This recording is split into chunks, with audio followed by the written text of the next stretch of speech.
Hürmetli vatandaş, leksiyana başlaymış. Gargarla avazı, çiketkinin avazı, hürmetli vatandaş, vatanımız, devletimiz bolgan bolsa, muşu musafirçilikni tartmagan bolatdık, muşu küllerini körmegen bolatdık vatandaş. Şüküre, yani Xudaga min qatlı şüküre. Bugün çizsaq 2020 yıl. 9. ayının 5. günü haftaki şembe hürmetli vatandaş. Endilikteki mavzumundaq. Çünkü Kompartiyasıdan ayrılıp gitti. Amerika, Tayvan, Yaponiya, Avrupa İttifakı gayri kızıl təminləşliyiniyəsi kurup çıktı. Mavzulu haber 9. ayının 4. günü erken Asya Xitay til programı ilan kılındı.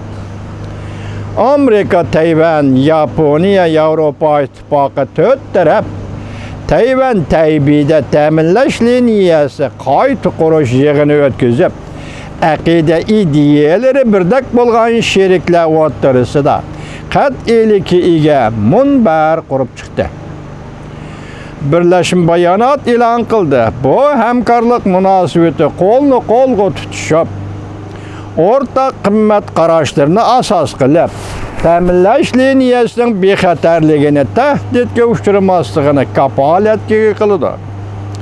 Şundaqla bu muhakeme munbiri gayri kızıl təminləş liniyası qasam berişigini dep mu düşendirildi. Amerika'nın Tayvan'daki vakaletxanası, Tayvan Tashqi İşlər Ministerligi, İqtisad Ministerligi, Avrupa İqtisad Sodi iş başquruş organı, Yaponiya Tayvan almashtirish jamiyati hamda Tashqi Sodi jamiyati o'rtaqlashib ta'minlash munbirini qurib chiqdi. Tayvan'ın Tashqi İşlər Ministeri bu apandi tabrik so'zida mundaq ko'rsatdi. Bu muhakim munbirinin təşkillenişi ciddi vakitka doğru geldi. Wuhan virusunun aşkarlanışı bir devlet yoki təminləş savdogarlarga ortiqcha tayinib elishning tibbiy davolash, dori darmaklar xatarini keltirib chiqaradiganligini ko'rsatib berdi. Nurg'un davlatlar bir halqalik masalani o'ylanishga boshladi. Agar yuqumliq virus portlaganda davlatning taktikalik ishlab chiqarishining halqalik asoslari, aslahalari boshqa davlatning tizginlashiga uchraydigan bo'lsa, undaqda nima ish yuz beradi? Agar o davlat qonun bilan davlat boshqarishga amal qilmaydigan bo'lsa, erkinlik, demokratiya, ochiqlik va oshkora bo'lishga, qimmat qarashlariga hurmat qilmaydigan bo'lsa, onunla nemine tatbiqlash mümkün. Hazır dal sanoat ishlab chiqarishning qurilmashini o'zgartiradigan paytdir. Tashqi ishlar ministeri bu ta'kidlab bundaq ko'rsatdi.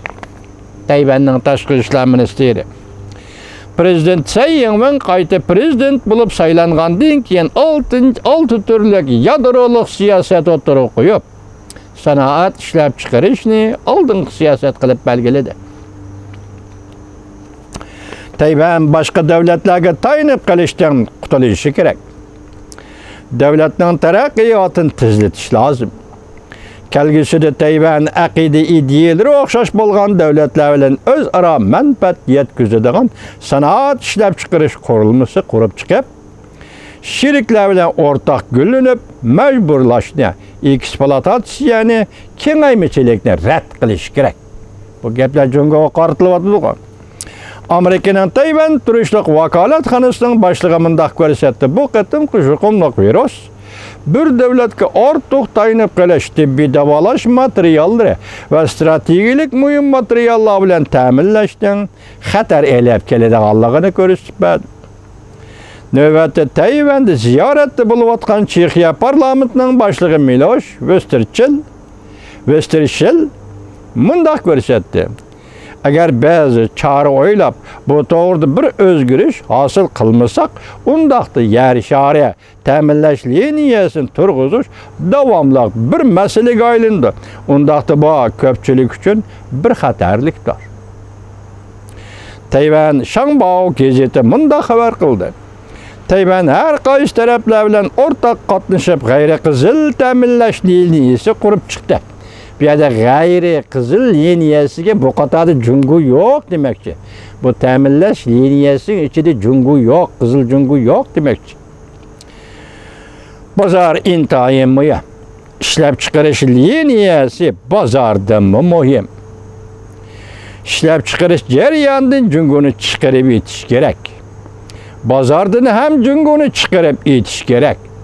Shunglashqa junguning rais Xi Jinping iqtisodni ichki davriyaligini, masalani hal qiludi deb yaqinda o'ttirib qo'ydi.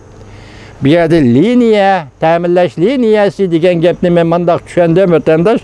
Bu to'g'rida bir uqum xarakterlik bir yashma tushuntirishni hozirgacha uchratmadim. Masalan, bir davlatning savdo o'maklari, yoki savdo tashkiloti, savdo shirkatlari ikkinchi bir davlatga mablag' soladi. Demak, ikkinchi bir davlatda ular sanoat va har xil kasblar bo'yicha ishlab chiqardi, harakat qildi, sanoat ishlab chiqarish mahsulotlari chiqqandan keyin u mahsulotlarni avval meningcha o'ylasam bu shirkatlar, masalan Germaniyaning bo'lsa, avval bu mahsulotni Germaniya bozoriga, masalan Angliyaning bo'lsa bu ishlab chiqarilgan mahsulotni avval Angliya bozoriga, endi yana shu ishlab chiqargan, masalan Jungo'da ishlab chiqargan bu mahsulotlarni dunyoning boshqa joylaridagi shirkatlar va davlatlarga eksport qiladi. Demek bu ishlab chiqarish liniyasi, mal bilan ta'minlash liniyasi deb ataladi. Hozir bu Tayvanda qurilgan bu liniya g'ayri qizil liniya. Shu Jungu hukumati qizil, Jungu hukumati buning ichida yo'q deganlar. Bu bir iqtisodiy jihatda hozir Tayvanda asos tiklashning oldingi sharti vatandosh.